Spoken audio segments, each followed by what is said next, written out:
Join our podcasts, ELB Professional Languages Brazil. WhatsApp number 5586-99970-5812. Hello there, welcome to our podcast. We are going to continue our reading of the book called An Intelligent Life by Julian Short, read by Nunes. Part 1. The Origin of Feelings. We all want to feel good. We want to feel relaxed, secure, strong and worthwhile.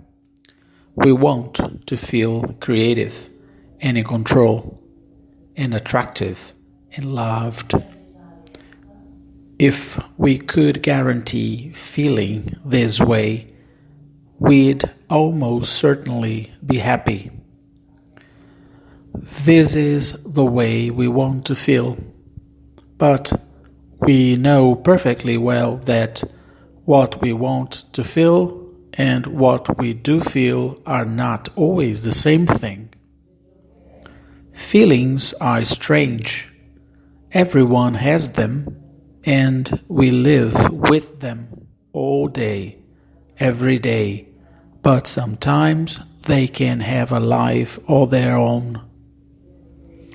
We've all felt anxious when we knew there was no need, and we've all had angry conversations in our heads, bitterly running through a confrontation that never happens. Is there anyone who hasn't burned with embarrassment when no one else has even noticed? You have very little direct control over your feelings, but sometimes they can seem to control you. Unfortunately, your biggest influence on them is your capacity to make them worse. It's painfully easy to dig up an unhappy memory or construct an angry fantasy, dwell on it for a while, and make yourself thoroughly miserable. On the other hand, if you decide you want to be happy, you can count your blessings, think of happy times, and list all your qualities and achievements. But sometimes that can feel a bit like whistling in the dark. Being positive is a great way to go and much better than wallowing in gloom. But you are not nearly as effective at making yourself feel good as you are at making yourself feel bad.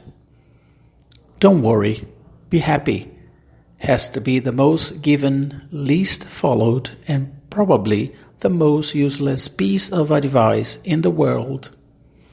Trying to manage feelings can be hugely frustrating.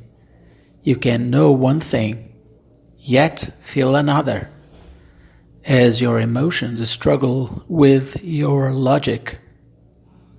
The poorer your self-esteem, which is your happiness with yourself, and try to rationally think through why you feel as you do, you will see the division between your thoughts and feelings very clearly. You will find you can have plenty of control over your thoughts, which are the things you say to yourself in your head. You can tell yourself that you are fine, and you can see perfectly easily why you should be positive and shouldn't be so upset. But your feelings still run amok, a law unto themselves. To live an intelligent life, you need to think about yourself in a slightly different way. You need to look at yourself as an individual, but always as existing in the context of people around you. You are not and never will be independent of other people. You will always care what other people think of you.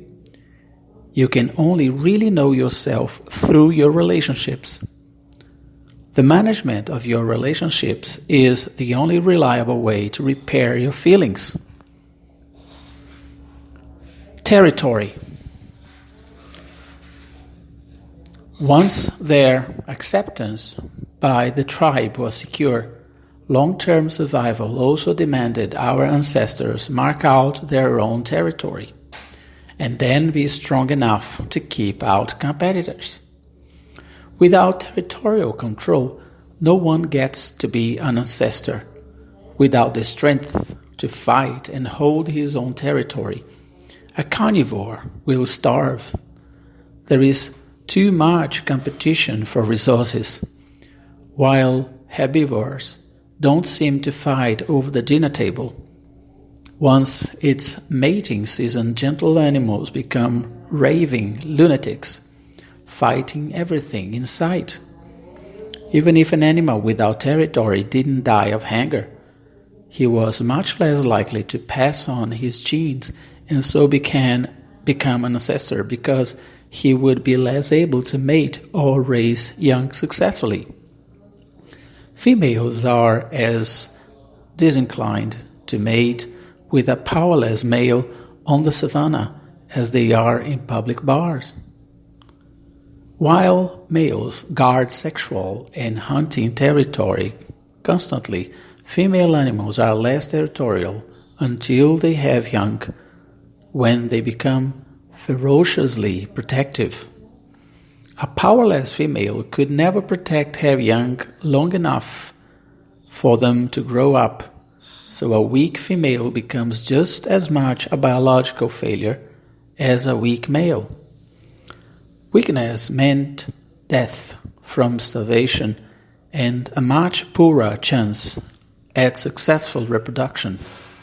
We still carry copies of genetic programming for survival that served as our ancestors for the millions of years since they left the trees.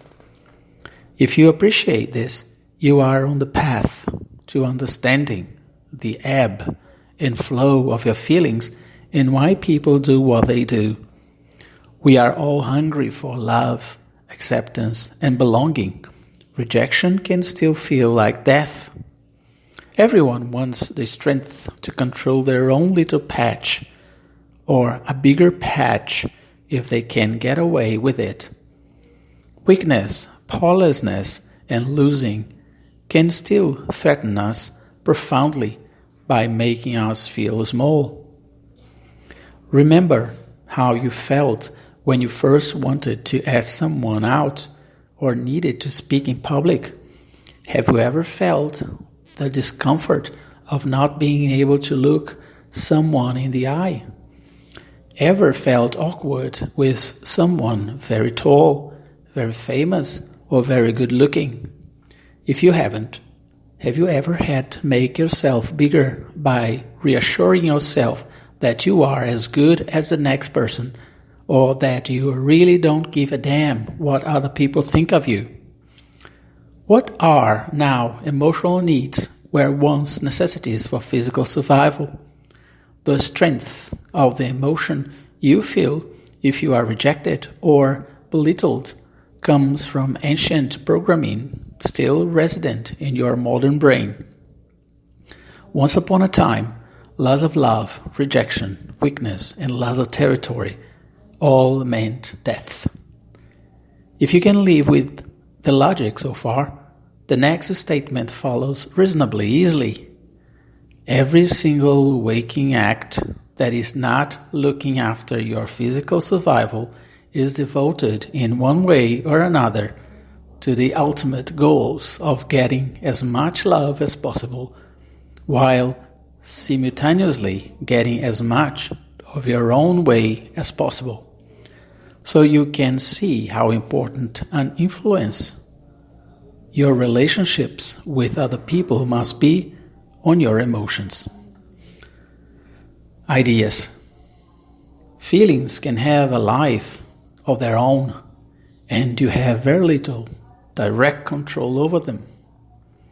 All human emotional needs originate in two necessities for survival: the need to belong for safety and the need for the strength to fight for territory. What are now emotional needs were once necessities for physical survival. We are profoundly threatened by rejection or weakness because once they meant death. Unloved or belittled, we feel we are destroyed, even if our logic says we don't need such a strong emotion. There is not a single human emotional problem that does not stem either from a fear of rejection and loss of love, or a fear of weakness and loss of individual power and dignity. You don't need to be rich or beautiful to like yourself, but you do need a system for maximizing love, belonging, dignity, and individuality. You can do this through skillful care of your relationships.